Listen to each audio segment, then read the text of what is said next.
there is always this pull and push. And how do you balance what businesses are pulling for versus what do you push them to do when you're an enterprise function, like innovation typically is? And that's where you have to understand the culture, decision rights versus influencing, versus at what point you incubate something and then have others to take it on. How do you really get people to buy into your vision when they are day to day worrying about the P&L for the year? Hi, this is Chetan Kandhari, Chief Innovation and Digital Officer at Nationwide, and this is the future of insurance. Chetan, it's fantastic to sit down with you. You're one of these rare people for me that I met you first in person, which is like the opposite, I think, of how the entire industry is meeting anyone these days. But we started in person in the setting that you've got as your backdrop in the innovation, innovation space. You'll have to tell us more about that. But can we just start with hearing about you and what you do at Nationwide? Absolutely, Brian. Thank you for having me on here. And yes, you're right. In today's virtual world, you rarely meet somebody in person and then get to do the podcast. So, like I said, thank you for having me here. At Nationwide, I have the pleasure of running our enterprise innovation and digital area. So, what does that mean? As we know, some of these titles mean all kinds of things in different places. Really, we're here to help think about what's coming in the future. What trends, macro trends, are impacting our industry? And our industry, broadly speaking, insurance, as well as we have elements of financial services at Nationwide. And so, what does Uh, that mean? Go yeah, ahead. Sorry. no, I want to Yeah, dig into that. Yeah. yeah. So just so look, we've all been talking about mega trends in insurance for a while, whether it's autonomous driving. Today, we're trying to see the patterns of climate change really impact the insurance industry. If Yeah. you're part of insurance today, you cannot but wonder what's your rate going to be. I mean, it's becoming very difficult for people, for both the carriers and people to get the right insurance at the right price, if you will. Um, Home insurance is becoming very hard with convective storms popping up in areas, coastal, properties that have been impacted by hurricanes and things like that. So we're here to really think about how can we still be customer friendly. How can we still engage the departments of insurance and provide the right product at the right price point for the long term for the customer? So, without using too many buzzwords, it means, can we get people priced appropriately? Yeah. Can we get them segmented in a way that allows us for us to be very specific from a person to person perspective? Yeah. Well, Chetan, you said something in the intro when you were talking about your title and the role of innovation and what does that mean, because it can mean different things to different people, and quite frankly sometimes it's completely meaningless and just a buzzword or something people are just trying to get credit for when they're not actually moving the ball forward. And that set up something I want to dig into with you. Yeah. um, I've had the pleasure of getting to know Nationwide's innovation and venture activities and how it actually does lead to something tangible. So I expect you're going to be biased in this because you've actually taken things from just ideation and just kind of playing around and seeing, but into something much more impactful. So I think you're over that hump of it being buzz and hype. But the way that I see innovation structured at different carriers, different companies more broadly, but obviously we'll focus on insurance, it tends to be quite different. There's a few different camps people fall into. They're all wildly passionate about whichever choice they've taken, and so then that's the right answer. But I see the outcomes vary pretty wildly. I shared your example. You guys have practical things in the works and then actually in the market. There's others who are spinning wheels, spending money, looking nice. I had a COO of a carrier use this term. It's Nick Gerhardt at Homesteaders who said this. I got to give him credit. He said, if you're not careful, you end up with a POC petting zoo. So you just have, all these neat little things going on, but you're just kind of petting them and smiling, but nothing happens. How do you see this question of the structure of innovation leading to the tangibility or the impact of the ideas and actually getting them through to the market? Is it about structure? Is it something else? You're living it. So what's your Yeah. take? It's a fantastic question and one that I noodled on early in my space and when I took on the role. And let me just say a couple of things before I get to the structure point. I appreciate you calling out that we don't think about innovation as a hobby. That's Yeah. my language, which is, not just a little petting zoo, not a hobby. And you can actually go for the viewership or the folks listening, go to myhome.nationwide.com. You will see something that we've launched and put in market. Um, we actually launched a parametric product, very brand new, recently. Yeah. We've been actually, and so one of the things for me is I think about three aspects to the right way to set up an organization, the right way to set up innovation within an organization. First is what is the culture of your organization? And you have to know that. You have to know what's expected unofficially in Yeah. getting how you get work done. To me, Yeah. that's a little bit about the culture, number one. And I'll dig into each one of these if you want to. Number two, what is your remit? So let's talk a little bit about that. So are you here to enable and push the existing businesses forward and challenge them, or not just challenge them, maybe just actually be a catalyst for them Yeah. or jumpstart for them where they may not have resources or expertise for what they're doing? Or in that same second bucket, or are you here to create new independent, completely new revenue streams that are not connected to the core businesses? So that's the second one. Yeah. And the third to me is about talent specifically. What type of talent will you attract if you're innovation organization within an insurance company? Who do you want to attract? And what skill sets do you really want? Because I think then that defines Yeah. how you set yourself up. In our case, our predominant area of focus is 80% of what we do is to be a catalyst for the existing businesses. Hmm. So let's take some examples specifically. Let's say you've got a life business that has been doing life insurance, and we've been doing life insurance for a long time. We sell our products, do long-term care or variable life or what have you through our advisors.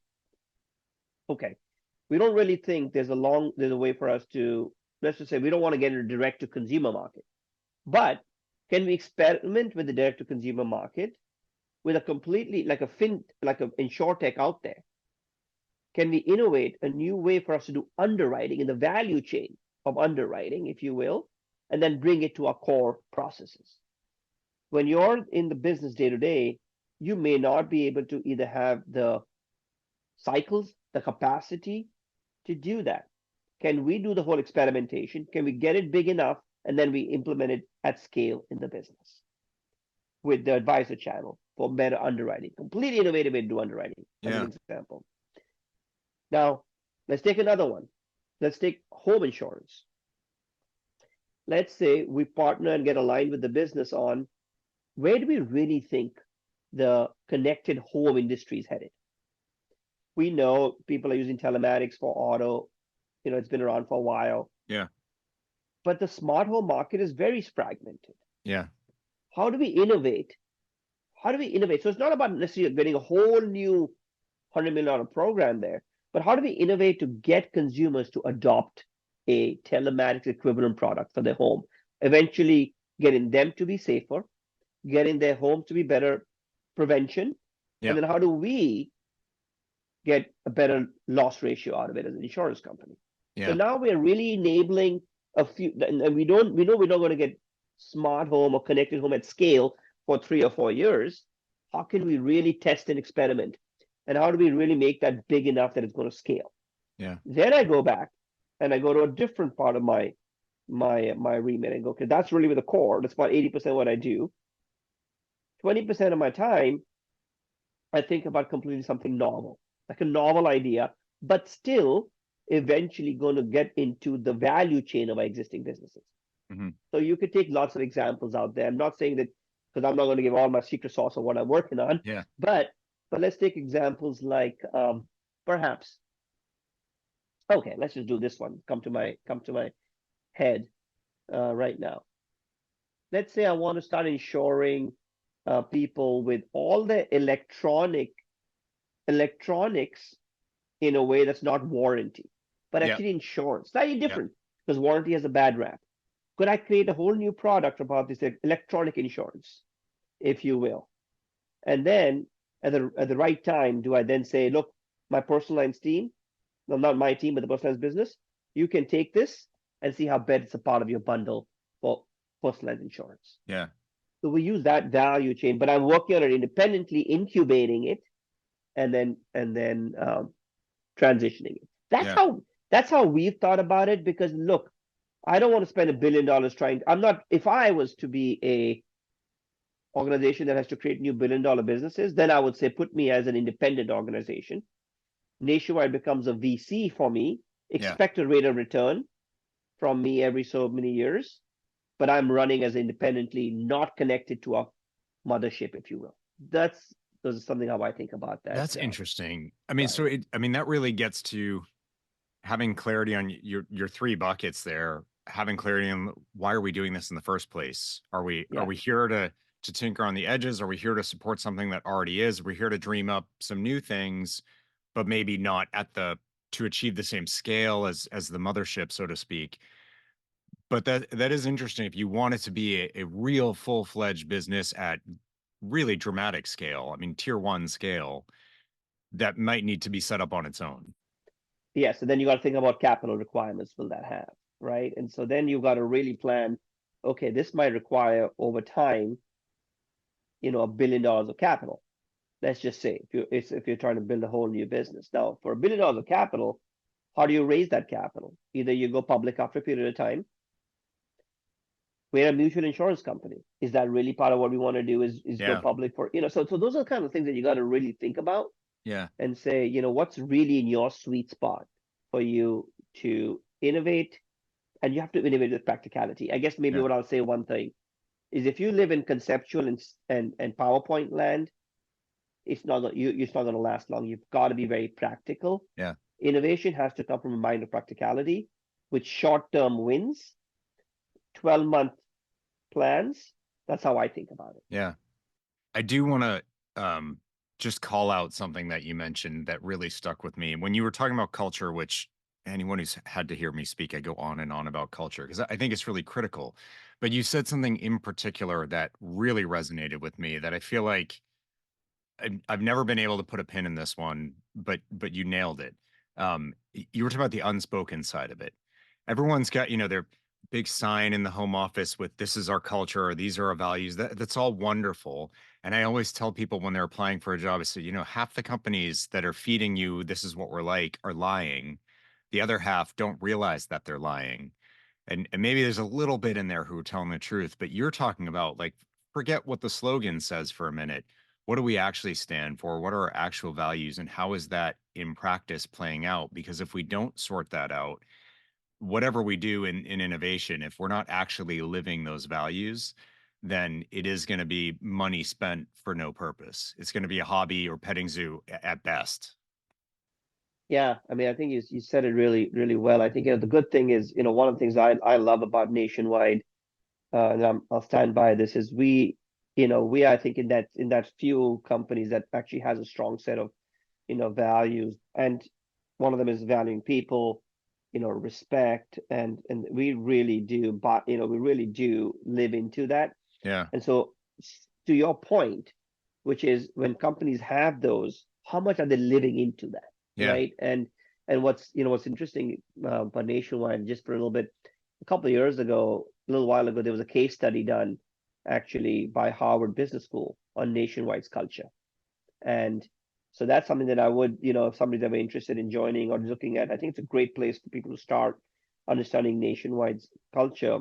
Um, what I will say is, though, in any large organization, which is not said in not explicit in the values, there is always this pull and push, and where is how do you how do you balance what businesses are pulling for versus what do you push them to do when you're an enterprise function like innovation typically is. And that's where you have to understand the culture, decision rights versus influencing versus what At what point you incubate something and then have others to take it on? How do you really get people to buy into your vision when they are day to day worrying about the P&L for the year? Yeah. Not that they're day to day thinkers. This is what I want to be very clear. A lot of times people will say, hey, the people in the businesses can't think long term. They totally can, and they totally do. Yeah.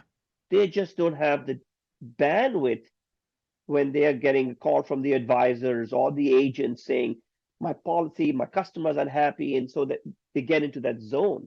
Yeah. They've got to the reason they're leaders of businesses because they are brilliant and they can think short and long term. It's how much capacity you give them to do that.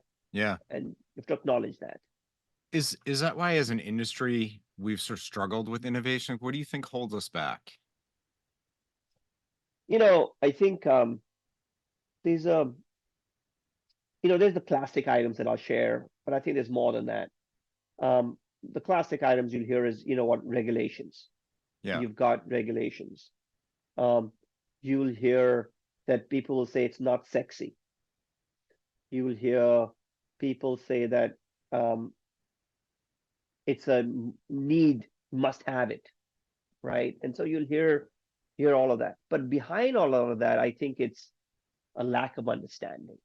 I think we have to demystify it. Even for ourselves, who's consumers, we get an insurance policy in a mail or email or whatever, and we're like, gosh, I don't even understand this. These coverages, you've got codes, we've got language, we've got this word endorsements, we got all this thing, and it's not even English to me. So we quickly don't want to actually go further. So part of me Yeah. is it's complex, and it doesn't have to be. It doesn't have to be. We have to demystify as one. I think I think the second is I think there's a misnomer on the word innovation. And here, let me tell you about that. What I mean by Yeah. that is people think about innovation to be, have we got to come up with something brand new Yes. versus the word disruption. So if you think about other examples, I don't know what's your favorite example or an example you can think about an industry. Um, and not that I'm endorsing anything here, but let's just think about Uber. Yeah. Uber disrupted the car sharing or the taxi industry. Absolutely. But the actual product they offered is not unique. Yeah. They offered the ability for somebody to get a ride with somebody else.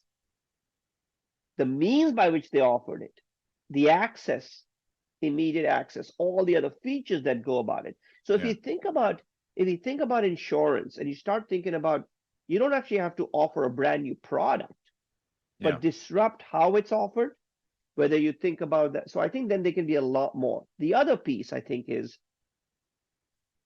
the cost of access, the cost of acquisition in insurance is one that's really hard. Yeah.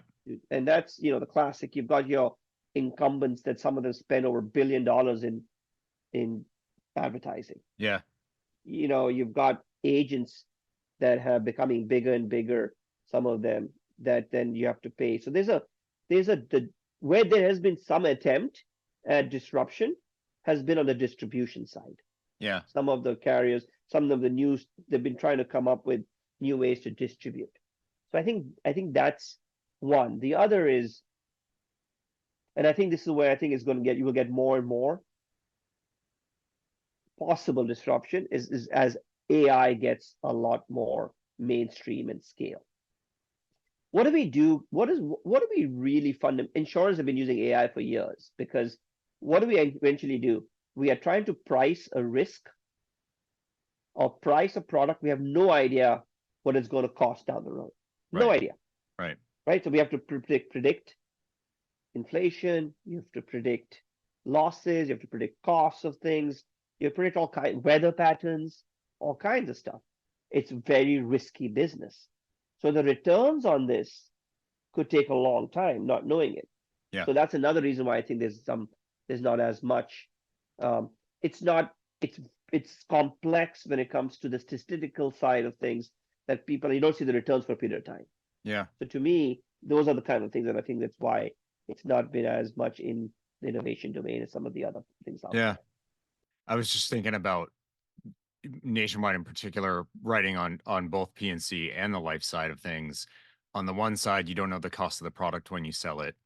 On the other side, you know that, well, at least with whole life, you know the cost of the product, but you don't know what the revenue is because you don't know the duration of it. So it is next to impossible to think of any other product, tangible or intangible, where one of the two major defining things behind the economics of it is unknown.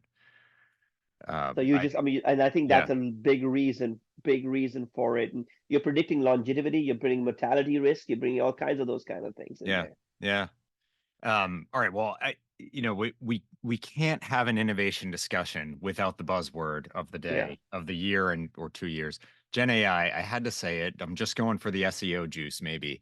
But I am curious about, from a tangible standpoint, how is Nationwide looking at Gen AI and thinking about ways to have impact from it? And then I'm going to think bigger than that, and let's talk about kind of the broader go forward view. What are some of the things that you're thinking of?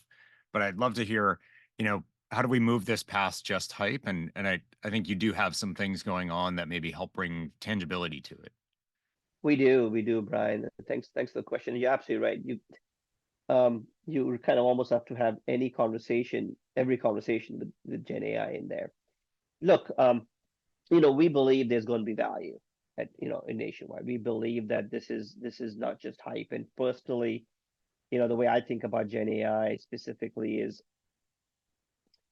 if you think about just the word democratization for a minute. What did the internet do years ago? It democratized access to data. Then what did search do? It made it more available information. It curated data to give you information a little bit. So it democratized access to information. Now we're in an age of we're getting democratization of AI. Yeah. So what I believe is going to happen, any technology which has that aspect, when the personal computer came out, everybody having access to it. When that happens, scale economics take off. Yeah. Computer. Now, right now, it's still expensive. So when scale economics get on an exponential curve, now this use of technology takes on an ability for lots of people to test out with it, unlike things like what happened with blockchain or happening with blockchain. So, so that's one part. Then you go and you go, how do I actually take this and break it down from a business perspective? And the way we've thought about it is we've thought about how can Gen AI help in the front office and how can Gen AI help in the back office. And in the front office, I think about things like customer service. I think about things like the insurance agent or the advisor and creation of collateral and content.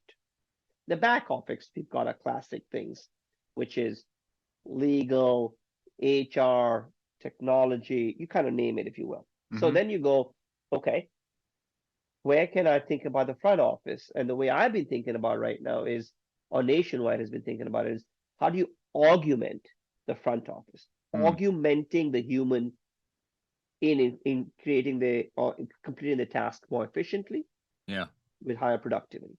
We've got right now a backlog of over 200 use cases identified. We have 20 that we're working on actively, Yeah. and we actually have deployed in market um, 3 or 4 of them. One of them is actually not just a pilot, not a POC. It's in market. Yeah. It's it's out there that our wholesalers are using right now with our agents. And what it's really doing is it's actually taking all the content that they used to use to answer phone calls, Yeah. which used to take over 30 minutes to an hour, down to a few minutes. Yeah. So you start thinking about there's real value there. Yeah. I've just come off PLRB's big claims conference, and as you can imagine, like drones in 2015, the question of the day was, when is AI putting me out of work, for all the adjusters out there? And the overwhelming message was, no, it's not coming for your job, but it will change it. And I think that that makes people scared. But the kinds of things you're talking about, the kinds of things that were being discussed at the conference and, from the various vendors that were there, it's almost like because it's change, it's scary, but let's not for a second think what we're doing right now and how we're going about our jobs for the folks in the front line isn't wearing us down, difficult, harder than we wish it would be, creating difficulty with our insureds or our claimants or, prospects, what have you, our partners, because it's hard for us to do what they really need us to do. So a lot of things you're talking about are they're unlocking our ability as people to engage in a much more productive way, not just getting things done, but actually helping, actually moving things forward and beyond just what we could have done in our kind of swamped, overworked world to begin with. I agree. And I think, you said it. I'll just use one word, hopefully, to distill a little bit what you're saying in a more empathetic way. Because agents, Yeah. our customer reps can be more empathetic. Claims adjusters can be a Yeah. lot more empathetic versus transactional. Yeah. So I think that's what we'll see. And I agree with you. I think there'll be a more of a change using this as augmenting their decision making, Yeah. giving more confidence in their decision making, and at the end of the day, having more empathy for the customer. Yeah. All right, I've got a bullet for this part of the conversation is empathy over transaction. I love that. Um, Beyond Gen AI, when you look, I mean, this is your life is looking forward and trying to think about where things going. Can't call this the future of insurance without talking about that. So, what are some things that are on your mind as we look to the next several years? Yeah, I always wonder. We've talked a lot about, um, like I said, we mentioned earlier about telematics, but I do think the whole connected. Now I'm going Horizon probably three here, but the whole Yeah. connected nature of our being, whether you think about connected vehicle, connected infrastructure, connected humans. Hmm. We don't use that word very much. We can say wearables, but let's just say connected humans. How does that give us a whole new way to think about risk, our risk profile? Yeah. So I think that's probably, I would say, more in that, Horizon 3 kind of perspective. Embedded in that is the future of mobility, future of IoT, wearables, but the connected nature of all this together is something that's going to change how we think about risk. Yeah. And I think the pricing of risk will change quite a bit, in certain of our life insurance, along with you know home and auto. I mean, I'll give you another thing that we have to think about, which will be people are doing studies on aging, Hmm. right? Aging may take a completely different view now that we have. Let's just say we have things like Gen AI. It takes us 6 years today, let's say, to research something. With Gen AI, assuming we have the technology infrastructure, the data center infrastructure, which we will have over time, you could see maybe research cycle will go from 6 years to 6 months. Make Yeah. that up. Yeah. Whole new medicine comes into place, which can help aging, which can help longevity, which can help reduce aging. And now you have the human being and the human population operating with a different lifespan in mind. Yeah. How does that change?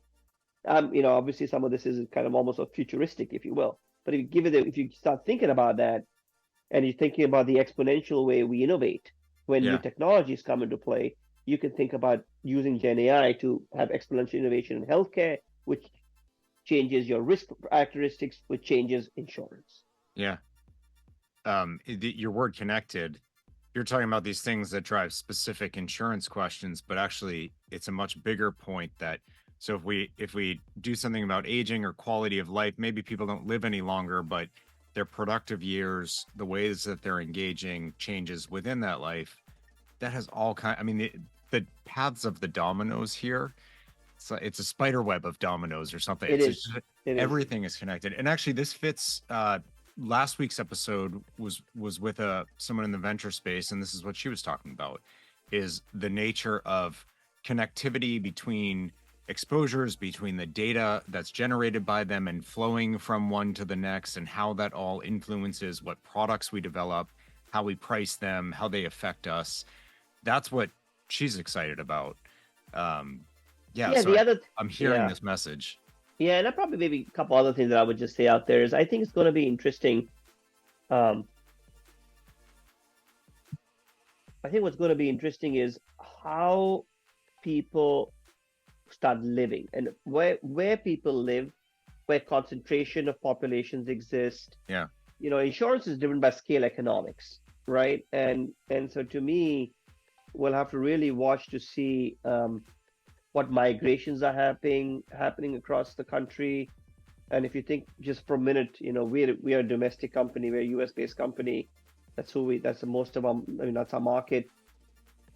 But if you think globally, I think where countries' populations are increasing versus where they're decreasing is also going to shape a lot of yeah, this, a lot of yeah, this. And China is population is a bit of a stagnant. You've got people in East Asia where you've got some decreasing populations like Korea, South Korea, and they just don't. There's different lifestyles coming all together yeah. when people are having children.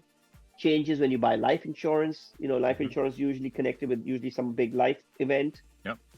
Those are the things that I think about from a macro perspective that will change how we think about insurance too. Yeah. It's fascinating. I mean, it's Horizon 3, but then that's wide open beyond that. It's sort of this unlimited horizon. But these are it's not sort of pipe dreams or like when will cars fly and drive themselves and all that. These are things that are actually happening right now, and that's where I think as an industry, a lot of what you're talking about, going right back to those foundational points, the culture, how you split between the existing and the sort of new ideas, all of that, the shifts are happening, and it's a question of whether we're willing to try things out and engage with them versus just say, well, when it's here, then I'll worry about it. And the whole point is it's too late at that point. You've sort of been asleep at the wheel while someone else has woken up and will have taken what the business became. I think, Brian, you just said something which is also another really important part of where you need to be thinking as an organization back to the setup of innovation. Are you a fast follower? Are you a first mover? Or are you a laggard? Yeah. And the laggards, we know where they go, typically not very far. Yeah. So, if you want to be a first mover advantage or a fast follower advantage, that should define a little bit about your innovation too. Yeah. Yeah. Chetan, it's great to sit down with you. I thank you so much for this. And I get very jazzed up about these kinds of things and about culture and about the thinking that you get to do.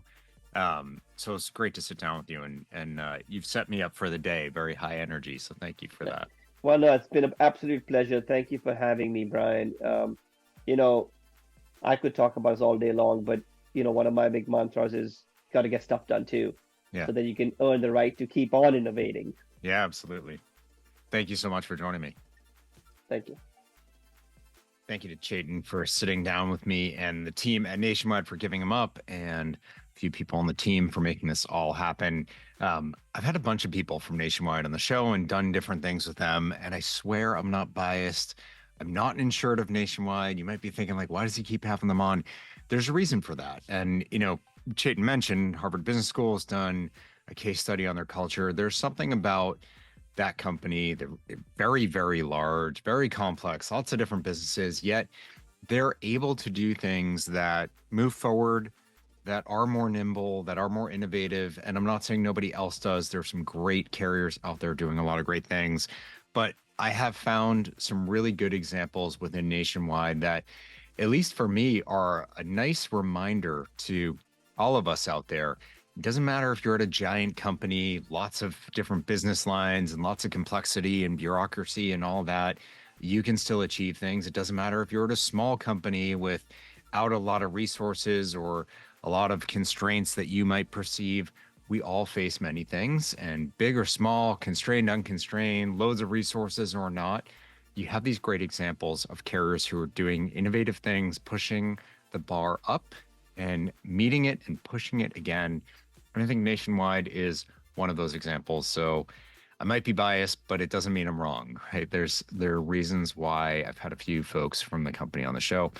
And I like, I like sharing those examples with everyone. So hopefully you took some great stuff from Chetan. I'm certainly not going to argue against his point on culture. You all hear me talk about that regularly, but it was that nuance where he talked about the unofficial culture. How are things actually getting done? How are people actually supported or not? And he mentioned talent. They're not unrelated. They're completely intertwined. If your unofficial culture is not one that supports the right talent coming in and pushing you forward and contributing and getting excited about that, then you're going to lose that talent if you could recruit them in the first place. And of course, that balance between the existing business or creating totally new revenue streams, that's an important question to answer. What are we here for? Are we here for what we've already built and keeping it going, which is important? Are we here for discovering what's new and growing our horizon of opportunities? Also an important thing. There is no right or wrong answer, but you need to figure that out and make sure that you're investing your innovation resources, driving your culture and your talent pipeline towards whatever that balance might be for you. And ultimately, are you a first mover, fast follower, or laggard? 2 out of 3 are viable paths. One of them is not. And I think you got to ask yourself, are we falling into that laggard bucket? Maybe intentionally, maybe not. Maybe in some areas, maybe not all, but could we do better? And that's a challenge we all need to consider and take forward. And I think Chetan's words today can give you some thoughts about how we might do that. So with that, thank you again to Chetan, to all of you for tuning in, and I will be back next time. Thanks, everyone.